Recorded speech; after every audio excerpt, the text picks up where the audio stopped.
যারা শুধু শুনে আর বলে তাদের জন্য এই ভিডিওটা।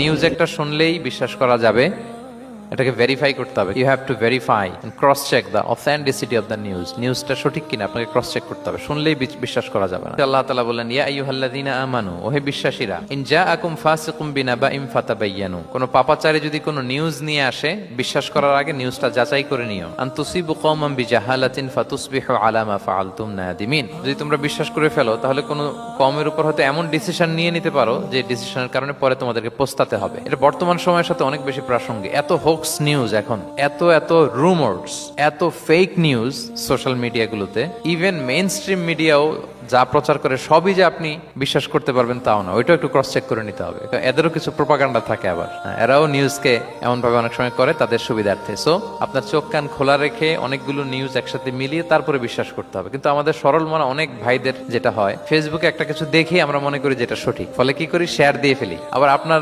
বন্ধুরা শেয়ার দেয়, ফলে মুহূর্তে একটা রুমর, একটা গুজব ছড়িয়ে পড়ে সমাজে, কিন্তু আদতে এটার সাথে কোনো মিলই নাই বাস্তবতা। ইসলাম কত সুন্দর একটা নিউজকে ভেরিফাই করার জন্য আমাদেরকে নির্দেশ দিয়েছে। ফাতাবায়ানু মানে ক্রস চেক করো, যত মেইন স্ট্রিম মিডিয়া হোক। ওটা শুনলে আপনি আরো আপনার সোর্স থেকে আপনি একটু জানবেন, এরপরে আপনি বিশ্বাস করবেন। আপনি কি জানেন যে একটা কথা শুনেই ক্রস চেক না করে অ্যাকশনে যাওয়াতে কত পরিবার ভেঙে যায়, কত সম্পর্ক ভেঙে যায়? আমাদের মধ্যে প্রবণতা আছে। আপনার ছেলের ব্যাপারে একজন একটা কথা বললো, এসেই ছেলের মারপিট, জিজ্ঞেস করেন না এটা। আপনার মেয়ের ব্যাপারে একজন এসে একটা বাজে কথা বলছে, এসেই আপনি মেয়ের সাথে খারাপ আচরণ। আপনার ওয়াইফের ব্যাপারে একজন বললো আর কি, যে ভাই আপনি এখানে, ভাবিকে তো দেখলাম ওইখানে আরেকজনের সাথে, আপনি এসেই আপনার স্ত্রীর উপর চড়াও অথবা গায়ে হাত তুললেন। তো হতে পারে যে ওই ভদ্রলোক অন্য কোনো মহিলাকে দেখেছে যে দেখতে আপনার স্ত্রীর মতো, এরকম হতে পারে কি পারে না বলেন?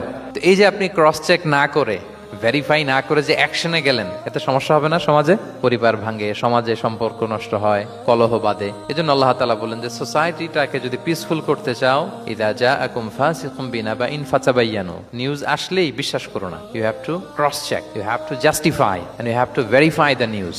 তাহলে আজকে থেকে ফেসবুকে একটা পেলে আমরা কি করব? শেয়ার দিয়ে দিব। কি শেয়ার দিবেন না? কি করব? যাচাই বাছাই করব, ক্রস চেক করব। তো আমরা প্রত্যেকেই দায়িত্বশীল হলে এই গুজবগুলো স্প্রেড করা থেকে আমরা বিরত থাকতে পারি। নিউজ শুনলেই আমরা এখন বিশ্বাস করব না, আগে ক্রস চেক করে নিব। তা না হলে আমরা বিপদে পড়তে পারি, এমন কোনো কাজ করে ফেলতে পারি যেটার কারণে পরে লজ্জিত হব। তো আমরা আগে থেকেই সাবধান।